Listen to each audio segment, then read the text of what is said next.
Hello and welcome friends. आइए शुरू करते हैं एक नए एपिसोड को, एक नए सेशन को। और यह जो नया सेशन है, नया एपिसोड है, नए टॉपिक के साथ। और आज का नया टॉपिक है मगध का उत्कर्ष। यानी कि हमने पिछले वीडियो में देखा था कि 16 महाजनपद को देखा था, उसमें से एक महाजनपद जो कि मगध महाजनपद है। और इसके एरिया की अगर बात करें तो इसका जो एरिया है, जो प्रेजेंट टाइम में अभी गया, पटना और शाहबाद के कुछ क्षेत्र इस मगध में आते हैं।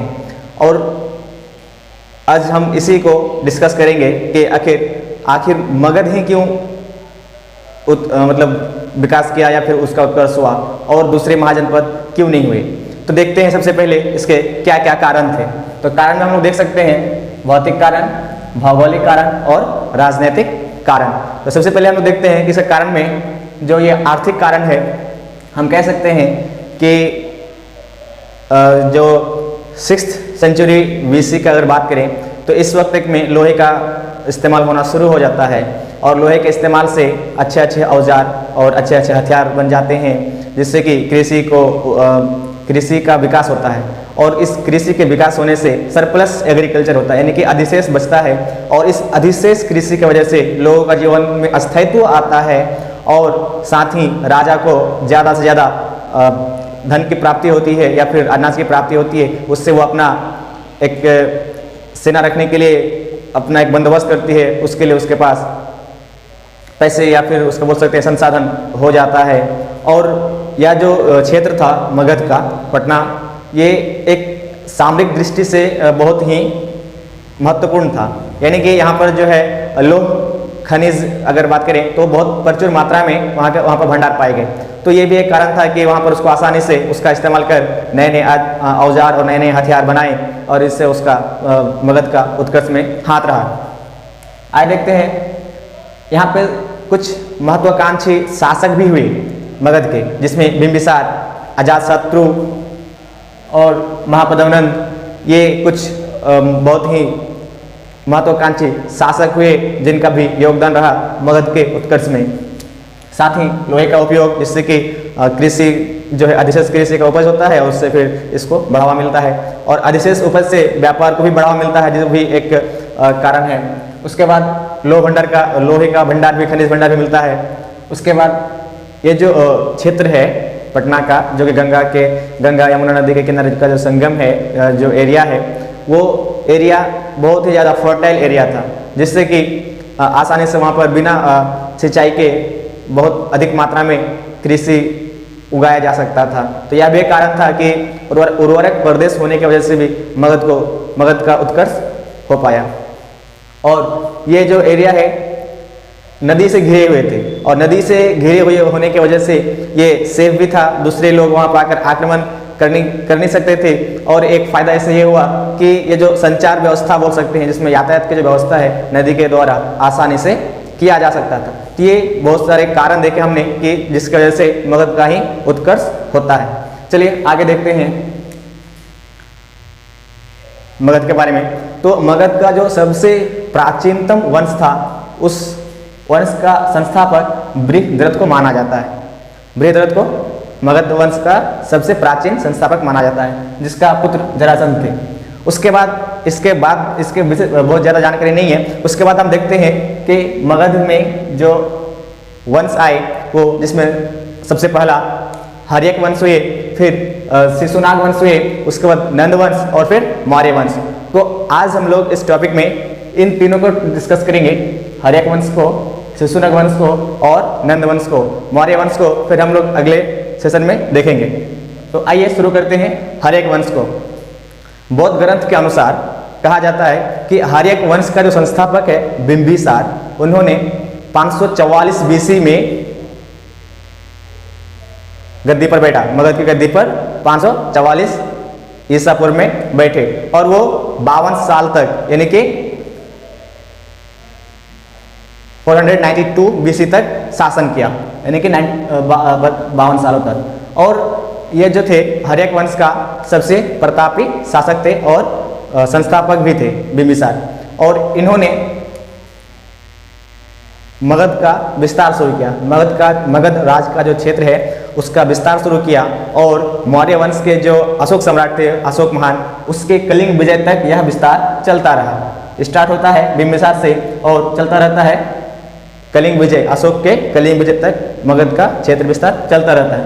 उसके बाद आते हैं आगे, बिंबिसार जो है अंग को जीतता है। अंग जो कि बिहार का ही एक महाजनपद है, अंग जिसकी राजधानी चंपा है, तो अंग को जीतकर अपने बेटे को दे देते हैं, अजात शत्रु को वहाँ का शासक बना देते हैं। और इन्होंने जो तरीका अपनाया था मगध के विस्तार का, वो था वैवाहिक नीति। वैवाहिक संबंध से उन्होंने विस्तार किया और इन्होंने कुल 3 शादियां की थी। और 3 शादियां कहाँ कहाँ? महाकौशला जो कि कौशल जो राज्य है उसकी पुत्री थी, प्रसेनजित की बहन और कौशल की राजकुमारी थी। और इसे महाकौशला से शादी करने पर इसे दहेज में काशी मिला था, जहाँ से उसको 1 लाख रुपए की रेवेन्यू आती थी। और इस तरह से जो कौशल और मगध के बीच जो भी थोड़ी मोड़ी दुश्मनी थी वो खत्म हो जाती है और इसका फिर किसी नई जगह में या नई राज्य में आक्रमण करने के लिए इसका भी सहयोग मिलना शुरू होता है। उसके बाद जो दूसरी पत्नी थी वो था वैशाली के लिच्छवी राजकुमारी चिल्लाना, जिससे कि अजातशत्रु पैदा होते हैं। और तीसरा शादी पंजाब के मद्र कुल प्रधान की पुत्री क्षेमा से शादी करते हैं। इस तरह से 3 शादियां करते हैं अपने मगध क्षेत्र के विस्तार के लिए। और इस तरह से पश्चिम से लेकर के पश्चिम का जो क्षेत्र का जो विस्तार है उसका मार्ग आसानी से खुल जाता है, या उसका मार्ग खुल जाता है कह सकते हैं। और एक किताब है महाबग, जिसमें बिंबिसार के बारे में कहा गया है कि उनके 500 पत्नियां थी, जो कि सही नहीं लगता। उसके बाद बिंबिसार के टाइम में, यानी कि हर एक वंश के लिए जो सबसे बड़ा दुश्मन थे वो उज्जैन थे। अवंती जिसकी राजधानी उज्जैन है वो सबसे बड़ा इसका दुश्मन थे मगध का, क्योंकि ये बहुत ही शक्तिशाली थे। बाद में दोनों के बीच दोस्ती हो जाती है, शत्रुता खत्म हो जाती है, यानी कि बिंबिसार के साथ एक लड़ाई भी होती है। अवंती के राजा जो थे प्रज्ञोत, इनके दोनों के बीच लड़ाई भी होती है, लेकिन आगे चल करके दोनों में दोस्ती हो जाती है। और फिर जब अवंती के राजा प्रज्ञोत को पी लिया होता है तो वह अवंती के राजा के प्रार्थना पर या उसके रिक्वेस्ट पर अपने राजवैद्य जीवक को भेजते हैं, जिसको कि महात्मा बुद्ध के इलाज के लिए भी भेजा गया था। राजा चंड प्रज्ञोत जब उसे पी लिया होता है तो अपने राजवैद्य जीवक को उसके पास इलाज के लिए भेजते हैं। उसके बाद देखते हैं जो बिंबिसार था, इन्होंने सबसे पहले अपना जो राजधानी बनाया था वो राजगीर या राजगिरी या गिरिब्रज, तीनों एक ही नाम है, तो उसे बनाया था। राजगिरी या गिरिब्रज, जो कि 5 पहाड़ियों से घिरा हुआ था। एक ऐसी सुरक्षित जगह को ही राजधानी बनाया गया था। और जो क्षेत्र खुला हुआ था, जो वाला हिस्सा, उसको खुले भाग को पत्थरों के दीवार से घेर दिया गया था और जिसे अवैध दुर्ग कहा गया, यानी कि ना भेदा जा सकने वाला दुर्ग का निर्माण हो गया। उसके बाद देखते हैं बिंबिसार के बारे में बौद्ध ग्रंथ कहता है कि उन्होंने 52 साल तक शासन किया, लेकिन वहीं अगर पुराण की बात करें तो वो कहता है 28 साल तक ही मात्र शासन किए थे वो हर्यक वंश के बिंबिसार मगध पर। चलिए उसके बाद देखते हैं आगे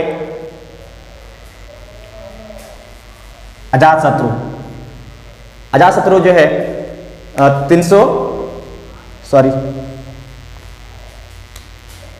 अजातशत्रु 492 BC यानी कि 492 ईस्वी पूर्व में अपने पिता बिंबिसार का हत्या कर गद्दी में बैठ जाते हैं। और यह जो है इसका अन्य नाम अगर कह सकते हैं, इसका उपनाम जो है कुनिक भी था। और ये इन्होंने 32 साल तक शासन किया मगध में। इन्होंने भी पिता का हत्या करके गद्दी को अपनाया था, गद्दी को हथियाया था।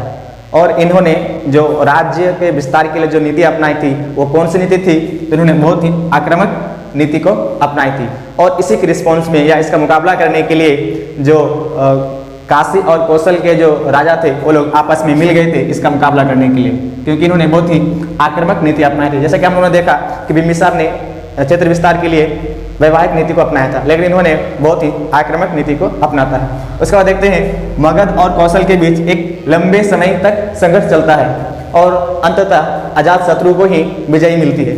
अजातशत्रु विजयी होते हैं। इसके बाद कौशल के जो नरेश हैं, कौशल राजा अपने पुत्री का विवाह करने के लिए मजबूर हो जाते हैं और साथ ही उसे काशी देना पड़ता है दहेज के तौर पे। कौशल नरेश पुत्री का विवाह करने के लिए मजबूर होते हैं और काशी भी देना पड़ता है। उसके बाद कहा जाता है कि अजातशत्रु का जो माँ थी वो वैशाली के लिच्छवी कुल की थी और उसका रिश्तेदारी था वहाँ पे, फिर भी उन्होंने उसका लिहाज नहीं किया और उन्होंने वहाँ पर भी आक्रमण कर दिया। यानी कि माता कुल का जो लिच्छवी, वैशाली का जो लिच्छवी कुल था उस पर आक्रमण कर देते हैं और यह बताते हैं या बहाना करते हैं कि इसका संबंध, यानी कि लिच्छवी का संबंध जो है वो कौशल से मिले हुए थे, यानी कौशल उनका मित्र था, इसलिए उन पर हमला किया गया। फिर देखते हैं आगे, इन्होंने वैशाली को हराने के लिए बहुत लंबे समय तक संघर्ष किया था। लगभग 16 साल इनको लग गए थे इसको हराने में, और इसको हराने के लिए भी उन्होंने सहायता ली थी वत्स्यकार का। वत्स्यकार जो है वहाँ पर जाकर के वहाँ के आपस में, वहाँ के लोगों में फूट डाला था और धीरे धीरे उसको कमजोर किया अंदर से। उसके बाद फिर उसको जीत लिया। उसको वैशाली को बर्बाद करने में उसे 16 साल लगे थे। उसके बाद फिर अजातशत्रु के ही शासनकाल में उसके 8वें साल यानी कि बुद्ध को निर्वाण प्राप्त हो जाता है और उसके निर्वाण प्राप्ति के बाद यानी कि 483 ईस्वी में फर्स्ट बौद्ध संगति होता है, वो भी अजातशत्रु के शासनकाल में ही। और जो पहला बौद्ध संगति होता है वो राजगिरी में होता है, राजगिरी या गिरिब्रज। और जो दूसरा बौद्ध संगति होता है वो कालाशोक के शासनकाल में होता है, जो कि शिशुनाग वंश का एक शासक होता है। तो देखते हैं इसमें बौद्ध संगति होता है जिसके अध्यक्षता महाकश्यप करते हैं और ये अजातशत्रु के शासनकाल में होता है। अवंती जो कि बहुत ही एक शक्तिशाली मगध का दुश्मन रहा, शत्रु रहा है, वो इससे पहले मैंने बताया कि उन्होंने क्या है कि कौशाम्बी के वंशों को हराया था। इससे पहले बिंबिसार से भी उसकी दुश्मनी थी, वहाँ के जो राजा परिगुत थे उनसे भी बिंबिसार की लड़ाई हुई थी, लेकिन बाद में वो लोग दोस्त बन गए थे और फिर उनके इलाज के लिए अपने राजवैद्य जीवक को भी भेजा था। लेकिन यहाँ पर फिर से देखने को मिलता है यहाँ पे दुश्मनी। और चूंकि अजातशत्रु जो है आक्रामक नीति को अपनाते हैं, इसलिए इसको बार बार धमकी मिलती रहती है कि वो उस पर हमला करने वाले हैं। लेकिन जो मगध पर जो है अजातशत्रु के जिंदा रहते उसे हमला करने का मौका नहीं मिला। उसके बाद जो अगला राजा या शासक हुए वो उदयन, जो कि इन्होंने भी अपने पिता अजातशत्रु का हत्या कर गद्दी में बैठे थे 460 ईस्वी पूर्व में से लेकर के 444 ईस्वी तक। पुराण के अनुसार अगर देखें तो इनके बारे में बताया जाता है कि इन्होंने 32 साल तक ही शासन किए, और महावंश के अनुसार अगर देखें तो इन्होंने बताया जाता है कि इन्होंने 16 वर्षों तक मगध पर शासन किया।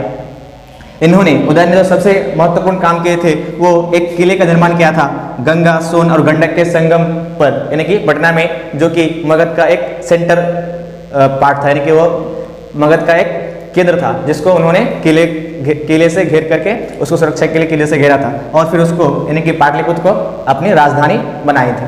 पहला राजधानी राजगिरी और दूसरा पाटलिपुत्र। बौद्ध ग्रंथों में उदयन के बारे में कहा जाता है कि ये पितृहंता थे, यानी कि अपने पिता का हत्यारा थे। वहीं जैन ग्रंथ में इसके बारे में कहा जाता है कि ये पितृभक्त थे, पितृहंता नहीं थे। इस पूरे वंश को ही, ये जो हर एक वंश है, इस पूरे वंश को ही पितृहंता कहा जाता है, क्योंकि अब उदयन के बाद भी 3 शासक और आए, उन्होंने भी तीनों का हत्या करके ही गद्दी को अपनाया था, जो कि 412 तक वो शासन करते हैं तीनों मिलकर। उसके बाद फिर जो अंतिम शासक होते हैं इस वंश के, हर एक वंश के, वो है नागदशक। और नागदशक को पुराणों में दर्शक भी कहा गया है। और नागदशक को जो शिशुनाग है उसको कत्ल करके, उसका हत्या करके वहाँ का शासक बन जाते हैं, यानी कि मगध का शासक बन जाते हैं 412 ईस्वी पूर्व से लेकर के 344 ईस्वी पूर्व तक। और इन्होंने कुछ समय के लिए वैशाली को अपना राजधानी बनाया था। फिर कलाशोक जो है उसको वापस पाटलिपुत्र लेके आ जाते हैं। शिशुनाग वंश जो है ये भी बहुत ज़्यादा शक्तिशाली और प्रतापी शासक थे। इन्होंने अवंती को, जो कि अपने आप में बहुत शक्तिशाली था, जिन्होंने वत्सों को हराया था, उनको हरा करके अवंती और वत्स दोनों को अपने राज्य में मिला लिया था। और ये जो अवंती और वत्स थे, ये चंद्रगुप्त मौर्य वंश जो थे उसके अंत तक मगध के ही अंग बने रहे, मौर्य वंश के अंत तक। उसके बाद देखते हैं इसी वंश का यानी कि शिशुनाग वंश का जो एक और शासक थे, वो इसलिए प्रसिद्ध है क्योंकि इसके शासनकाल में द्वितीय बौद्ध संगति का आयोजन किया गया था। इन्होंने वापस पाटलिपुत्र को अपना राजधानी बनाया, जिसको कि शिशुनाग वंश ने वैशाली बनाया था, और इसके शासनकाल में द्वितीय बौद्ध संगति हुई थी, और ये द्वितीय बौद्ध संगति वैशाली में हुई थी। जिसका जो अध्यक्षता है सभाकर्मी ने किया था, और शासनकाल किसका था? तो कलाशोक का ही था। उसके बाद आता है नंद वंश, यानी कि शिशुनाग वंश का जो अंतिम शासक था नंदीवर्धन, उसका हत्या करके जो महापद्म नंद है वो मगध के सत्ता पर बैठ जाता है, और जिसके बारे में कहा जाता है कि मगध साम्राज्य का जो सबसे ज्यादा शक्तिशाली राजा था वो महापद्म नंद थे, यानी कि बिंबिसार, अजातशत्रु, शिशुनाग या फिर उदयन, जितने भी राजा गुजरे उन सबसे अधिक शक्तिशाली महापद्म नंद ही थे। क्योंकि इसके यहाँ कहा जाता है इसके बारे में कि इसी के टाइम में जो सिकंदर है वो आक्रमण करने के लिए आए थे, लेकिन इनके शक्ति को देख करके, इनके शक्ति से डर कर वो यहाँ मगध की तरफ नहीं बढ़े थे, जो कि पंजाब में भी आक्रमण कर चुके थे। उसके बाद देखते हैं इन्होंने कलिंग को जीता और कलिंग साम्राज्य को जीतकर मगध में मिला लिया, और साथ ही स्मारक स्वरूप जिनके मूर्ति को उठा लाए और अपने आप को उन्होंने एक राट कहा, और इसके बारे में कहा जाता है कि ये परशुराम के द्वितीय अवतार थे, परशुराम का दूसरा अवतार थे। इन्होंने कौशल को भी जीता था, जिनसे उनकी एक लड़ाई हुई थी। तो चलिए दोस्तों, इस सेशन में हम लोगों ने देखा कि मगध का ही उत्कर्ष क्यों होता है 16 महाजनपदों में से, क्योंकि यहाँ पर आर्थिक, राजनीतिक और भौगोलिक कारण, सबसे अहम जो महत्वपूर्ण कारण है वो भौगोलिक कारण है, जो कि उर्वरक क्षेत्र था, नदियों से घिरा हुआ था, और उर्वरक होने की वजह से कृषि जो है अधिशेष कृषि होती है, जिससे राजा अपना अस्थायी सेना रखने में कामयाब होते हैं। और यहाँ पर लोहे का खान भी मिलता है, जिससे कि यहाँ पर अच्छे औजार बनाए गए, और युद्ध के लिए इन्होंने यहाँ के शासकों ने लोहे के औजार का इस्तेमाल किया। एक ऐसा रथ बनाया गया था जिसमें कि गदा ऐसा रथ युक्त गदा था, जिससे कि वो आसानी से लोगों पर हमला कर सकते थे। तो इस तरह से ये कई कारण थे, और कई प्रतापी शासक भी गुजरे, जिनकी वजह से भी ये इतना ज़्यादा शक्तिशाली होकर के उभरे थे। चलिए दोस्तों, आज के इस सेशन को यहीं पर ख़त्म करते हैं। आपको हमारा ये वीडियो कैसा लगा कमेंट करके ज़रूर बताएं। अगर अच्छा लगा तो लाइक करें, दोस्तों में शेयर करें, और अगर आप नए हैं तो प्लीज़ हमारे चैनल को सब्सक्राइब करें। Thank you.